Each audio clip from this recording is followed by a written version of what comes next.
Ladies and gentlemen, if any of you like sports, you know that as sports fans, we live for a certain debate. Who is better? Modern generation, older generation? I'm a big fan of basketball and mixed martial arts. So in my case, it's Michael Jordan versus LeBron James. And who's the GOAT? Is it George St. Pierre or Kamaru Usman, right? It's one of these things. Maybe some of you like other walks of life and hobbies where this debate is very frequent, but it's very, very rare we ever get to see two generations clash on the battlefield until today. Specifically in chess, we did not see LeBron and Michael Jordan play one-on-one. Today, I have an amazing game for you from the European Club Cup, a tournament that just concluded in ski town, apparently. Some of you told me in Austria. It's got like 3,000-4,000 civilians there. Very small town, and, well, I don't know if it's small. All right, Europeans, don't get mad at me. And this matchup featured two of the legends of India, but legends in very different ways. Vishwanathan Anand is a 5-time world champion. Okay, he's a multiple-time world champion. He's one of the Mount Rushmore chess players of all time. If he's top 5, top 10, for some people he's number 1. Don't get mad if I don't need a GOAT debate in the comments. And you have on the other side you have Arjun Erigaisi. Arjun Erigaisi is right now, I think he's ranked 3rd or 4th in India, but the battle from 2nd to 5th place in India behind Vishy is separated by 3 rating points. Number 2, 3, 4, and 5 are separated by 3 rating points. So this is an amazing tournament. And these two were the board ones for their respective teams. Yes, they were playing in Europe because it was each team was sponsored by some sort of company. So that's why they were represented this way. And yeah, I have nothing more to say. Let's watch the generations clash. This is a world champion versus a chess prodigy. Here we go. Erigaisi is like 17, 18 years old. Vishy in his 50s, right? So here we go. E5, knight f3, knight c6, and a Spanish. An opening as old as time. I mean, I don't know when the first one was ever played, but it's been 300 or 400 years of this opening being played, and we see it to the highest level to this day. But not the next move. Knight g to e7. This is known as the Cozio defense, C-O-Z-I-O. And the point of this, just in a nutshell, is that black wants to defend the knight with the knight. That's it. So in a very simple example, here, black already has absolutely no problems because they will just develop and have 2 bishops. But this move obviously gets in the way of the dark squared bishop. This move means that black wants to put the bishop on g7. Or put the knight out on g6 and then develop out this way. And it is a sideline. The top level players don't play like this. So Erigaisi is looking to surprise a legend of chess with an offbeat line. Now, in this position, white has multiple options. White can play d4 and then castle and then play something like c3. This is a very aggressive variation where white tries to gambit a pawn. Black oftentimes gives the pawn back, attacks the center. This is normally what happens. But in this game, we got knight c3 from Vishy. So Vishy does develop his knight, but generally that knight doesn't want to go to c3 in Ruy Lopez position, Spanish games, what we see now. You want to support your center with the c-pawn. But Vishy does it this way. This has also been played thousands of times. Vishy's like, all right, you want to take me out of your comfort zone, out of my comfort zone? I'm going to take you out of your comfort zone too. Now we see knight g6. This is sort of breaking a lot of principles. 2 knight moves in the first 4 moves. Knight is not standing on its traditional square, but black is just reinforcing the center, right? That is what black is doing against the Spanish opening where white pressures the e5 pawn. Now Vishy does in fact play d4, and here Erigaisi takes with the knight first, which basically indicates he wants a big central trade. He could have taken with the pawn first, like this, but in some ways it's more forcing to take with the knight, I guess. I don't know. It's just more interesting to take with the knight. It's a little bit of a more forcing move. And we have the following position. And now Erigaisi plays this move c6. So the benefit of the position for Erigaisi is the fact that white's bishop is sort of goofy on b5, right? And so it can be attacked. And you could retreat to d3 or to e2, but both of these moves are a bit passive. And instead of that, Vishy plays bishop c4. Provoking once again a pawn attack. But why would Arjun do that? I mean, he's just overextending on the flank, and then his knight is also standing on a strange position. This is only an opening that would be respected in 2022 and onward, because the engine would give it the blessing. You see, it's 0.3. Nobody's better according to Stockfish. If anybody's better, it's going to be white by a tiny bit, but that's generally the thing in the opening. And Eric Geisy is playing a modern, completely counter-principled way of playing the game by just attacking on the flank with pawn. I mean, really, like, this position looks like it could have been reached by, you know, 1200s. Just black is just like, I'm going to attack his bishop, you know, like, I'm going to not develop at all. White has a powerful queen in the set. But what's amazing is that there's a point of diminishing returns to how positions look, and ridiculous-looking positions can be played by 1200s and also 2700s. That's the amazing thing about chess now. Okay, now this exact position was reached once in a game between Kirill Shevchenko and Christopher Repka a few months ago in the Olympiad in Chennai. So Ukraine versus, I think Repka is Slovenian or Slovakian. Christopher Repka, I don't know, one of those two. I would look it up, but I will just leave it to the mystery and more comments in the comment section. He's from one of those two countries. I could have sworn it's Slovenia, but now I'm saying it out loud. I think it actually is Slovakia. I think I've seen SVK, not SVO. Anyway, in that game, we got queen to b6, and the game proceeded like this. This is not the game that we are currently seeing. That game went like this, and white got a very pleasant advantage from the opening, but I don't remember if white actually went on to win that game. But white was in a very pleasant situation. So rather than repeating that game, Eric Geisy comes prepared with an improvement, which is the way chess works. You look at an old game, you go, wow, that person was a bozo, and now you improve. So Vichy's knight gets sent packing to the side of the board. We have bishop to e7, and now Vichy thinks for a while. He has a lot of options. First of all, Vichy can take g7. The problem with taking g7 is that the queen gets chased around, and at the end of the day, this knight really is not comfortable. In fact, you cannot even defend it, because if you try to defend the knight, you will simply lose your rook. So since you cannot defend it, you have to play queen h5, which disallows the queen from taking, because now the queen is trapped. Now the rook can be taken, but the queen is hanging. It's insane. The queen just can't escape. It's completely covered. Every square is covered. Ridiculous. But rather than going on this journey, which probably would have just gotten him in trouble, rather than playing aggressively with the move f4, f5, and rather than even castling, Vichy plays the move c4. So left on his own in a very sharp position, Vichy makes a slight inaccuracy, because apparently now queen a5 is still very strong. I guess Vichy was going to defend this knight not by getting into this, but by moving something to d1 and defending it. Now, for the life of me, I do not understand why Eric Geisy still did not play queen a5. I mean, it just strikes me as an incredibly natural move, and white will be forced to retreat and then defend. I don't know. There was something about it he didn't like, obviously, so he castled. And now white castled, and now once again, there is the option to play the move queen a5, and then kind of proceed with the game. But in any sort of position, you need to think about where are your pieces going to go and how are your pawns going to get involved. At the end of the day, when you have a position of 7 pawns each, your pawns got to play.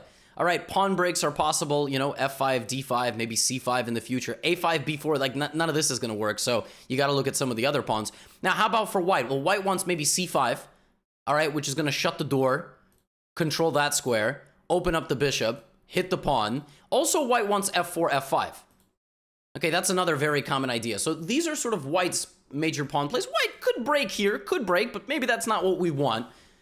All right, so let's see what black does. Black plays bishop f6, attacking the queen. Queen slides back 1 square. And now, again, it really comes down to, will black be able to play this pawn out? Now, another moment here, Eric Geisy can play queen a5, forcing white to retreat, then playing c5, or even d5, liberating his position, right? Just trying to trade some pawns. But for the 4th time, Eric Geisy does not play queen a5. Just doesn't do it. I don't know why. And now, not only does he no longer have queen a5, he no longer has any d-pawn moves, as Vichy plays c5.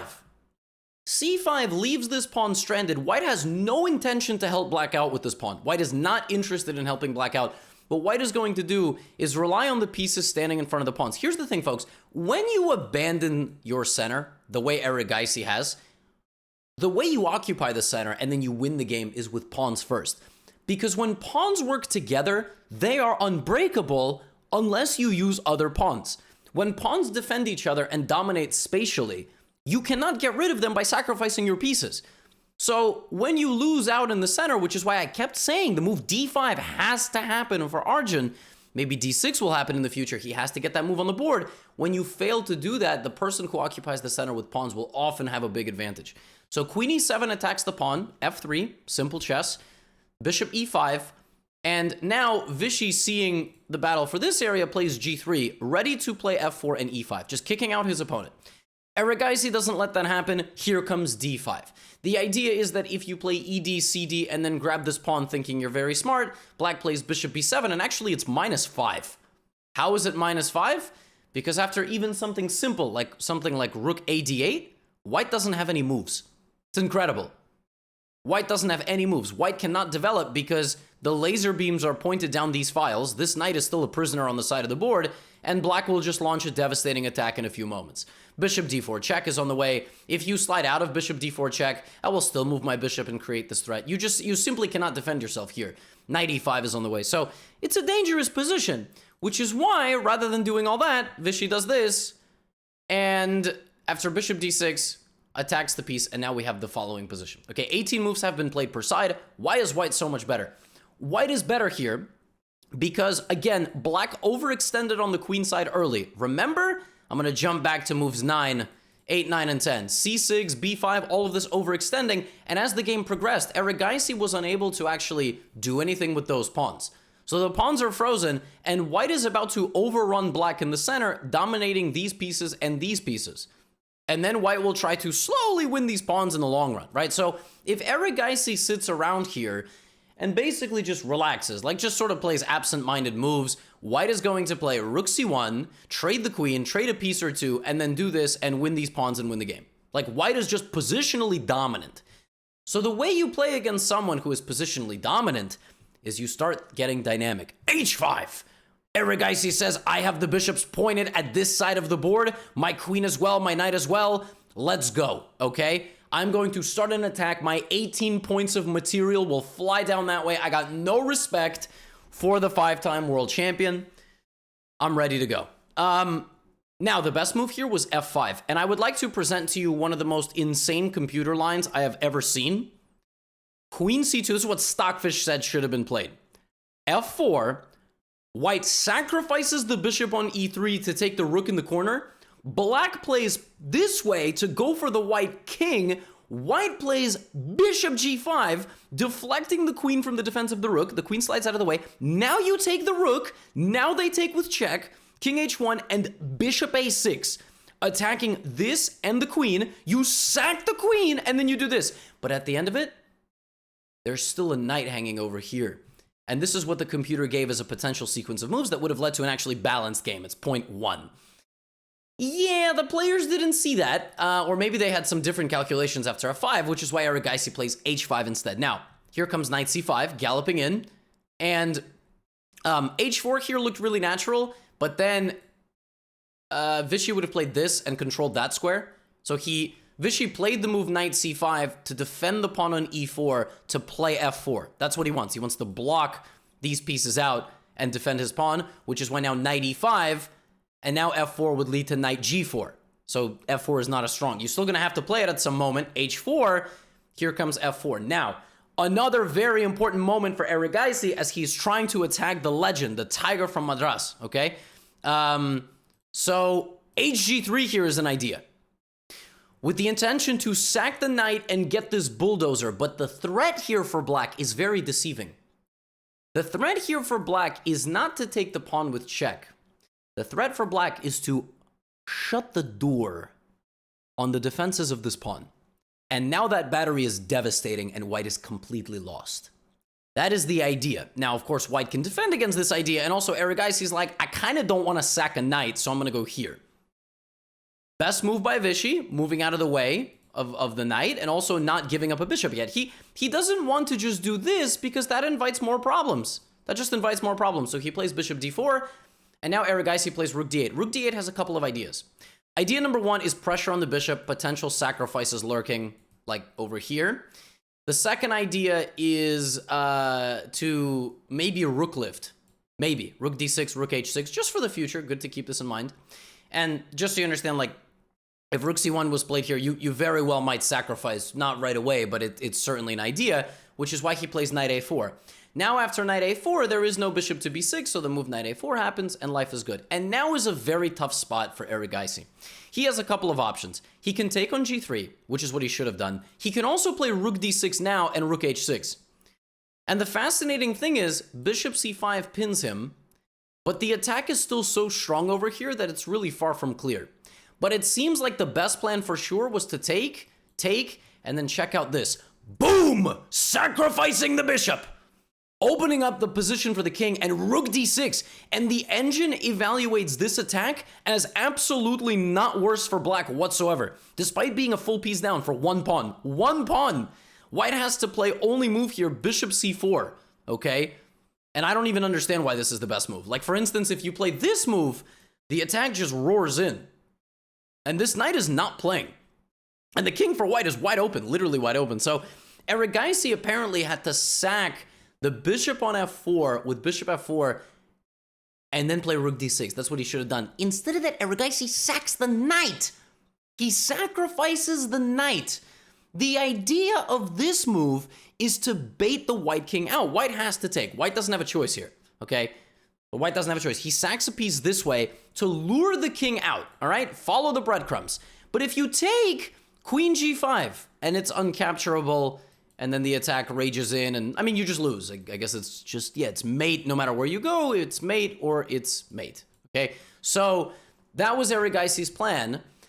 Vishy uses something here known as an umbrella pawn. So he hides behind the pawn from the rain. He uses the enemy pawn as a defensive shield for himself. Erigaisi grabs a pawn. I think why Arjun went for this is because at the end of this entire sequence of moves, he has equal material. In the other sequence of moves, after h takes g3 and then bishop takes f4, he only has one pawn. He's down 2 points of material.